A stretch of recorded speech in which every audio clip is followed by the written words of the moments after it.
வணக்கம். நான் இப்போது உங்களுக்கு என்ன சொல்கிறது என்னன்னா, நீங்களே பாருங்க. இந்த பக்கம் நம்ம இருக்கிற பகுதி பார்த்தீங்கன்னா சைநாடு 9 மணிக்கு மேலே ஜனமே வரமாட்டாங்க. ஏன்னு கேட்டிங்கன்னா பயம்.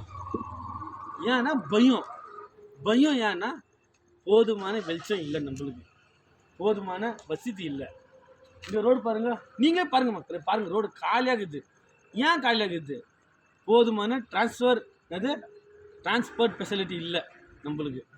அதனால நம்மலாம் ரிக்வெஸ்ட் பண்ணி இந்த மாதிரி ஒரு போஸ்ட் நடுறதுக்கு ஐ மாஸ்க் லைட் நடுறதுக்கு நம்ம ரிக்வெஸ்ட் பண்ணி ஒரு 45 மேல் போட்டு ஒரு 2 மாதம் கஷ்டப்பட்டு ரிக்வெஸ்ட் பண்ணி நாங்கள் சொல்லியிருந்தோம்.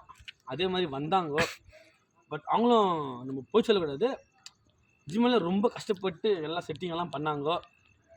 அது மாதிரி எல்லாம் போட்டாங்க. என்ன தப்பு பண்ணிட்டாங்கன்னா, இங்கே செட் பண்ணிக்கிற இந்த நெட்டு வாங்க, நீங்களே பாருங்கள் மக்களே, பாருங்கள் மக்களே, இந்த நெட்டை வந்து இவ்வளோ ரிஸ்க் பண்ணி போட்டுக்கிறாங்க. இங்கே போட்ட நெட்டு வந்து இங்கே இருக்கிற இந்த ஹோல்ஸுக்கு வந்து செட் ஆகலை, இந்த ஐமாஸ் லைட்டுக்கு செட் ஆகலை. நல்லா நீங்களே பாருங்கள் மக்களே, ஐமாஸ் லைட்டு நல்லாயிருக்கு, உள்ள இருக்கிற இரும்பு நல்லாயிருக்கு, அங்கே இருக்கிற சுவிட்ச் போர்ட் நல்லாயிருக்கு. ஓகேங்களா? இந்த மாதிரி பிரச்சனை வந்து ஒரு 2 வருஷம் ஆச்சு. எந்த ஒரு நடவடிக்கையும் இல்லை. நாங்கள் ரொம்ப அவதிப்படுறோம். இதை பார்க்க போனால் நம்ம இந்த பக்கம் நைட்டில் வரது பார்த்திங்கன்னா நமக்கு வந்து ஆட்டோ வசதி கிடையாது, பஸ் வசதி கிடையாது, ஒரு ஊபர் இல்லை, ஒரு ரேப்பிடோ இல்லை, ஒரு ஜிப்டோ இல்லை. நாங்களே உருகித்துல நந்துதான் வரோம். என்ன ஒரு நல்ல ஒரு லைட்டு வந்தாக்கா ட்ராவல் பண்ணுற நம்ம மக்களுக்கு, நம்ம பிள்ளைங்களுக்கு, நம்ம தம்பிங்களுக்கு, நம்ம அங்கிளுங்களுக்கு, நம்ம பெரியப்பாங்களுக்கு, நம்ம சித்தப்பாங்க, நம்ம தம்பி தங்காச்சிங்களுக்கு நல்லாக்குன்னு ஒரு நல்ல எண்ணத்தோடு தான் நம்ம சொல்லுகிறோம். நல்லா ஒரு முயற்சி எடுத்து ஒரு நல்லா ஒரு 30 அடி ஹைட்டுக்கு ஏற்றி ஒரு 4 பக்கம் ஒரு 5 லைட் போட்டிங்கன்னா நான் சுற்றிக்கிற மக்கள் நல்லா இருப்பாங்க.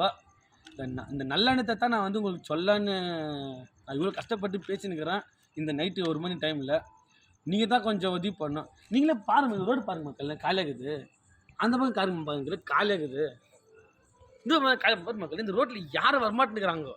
ஏன்னா போதுமான வசதி இல்லை, நம்மளுக்கு இல்லை.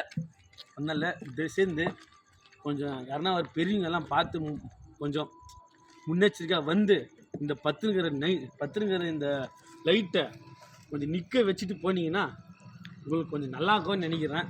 இதை சேர்ந்து யாருன்னா ஒரு ஸ்டெப் எடுத்து நம்மளுக்கு இந்த லைட்டு கொஞ்சம் செஞ்சு கொடுங்க. அவ்வளோதான் மக்கள். இதில் ஏதாச்சும் நம்ம தப்பாக சொல்லியிருந்தால் நம்மளுக்கு அனுபவம் இல்லை, நம்மள மன்னிச்சிடுங்க. நன்றி மக்களே. மக்களே, இன்னொரு மாதிரி சொல்ல வந்துட்டேன். இது பாருங்கள், நான் எனக்காகியும் எங்கள் வீட்டுக்காகவும் யாருக்கும் பண்ணல. ஏன்னா எங்கள் வீடு அந்த பக்கம் இருக்குது. இங்கே இருக்கிற மக்கள் நல்லாகட்டும், இந்த பக்கம் வர மக்களுக்காகத்தான் நான் இவ்வளோ பேசினுக்கிறேன். ஏன்னா நம்ம மக்கள் வந்து நிம்மதியாக போகணும். அதனால் இதை சேர்ந்து கொஞ்சம் முன்னே யாருன்னா கொஞ்சம் முன் வந்து ஹெல்ப் பண்ணிங்கன்னா கொஞ்சம் நல்லாயிருக்கும். எல்லாம் நம்ம மக்களுக்காக தான் பேசிக்கிறேன். சரிங்களா? சரி மக்களே, நன்றி, வணக்கம்.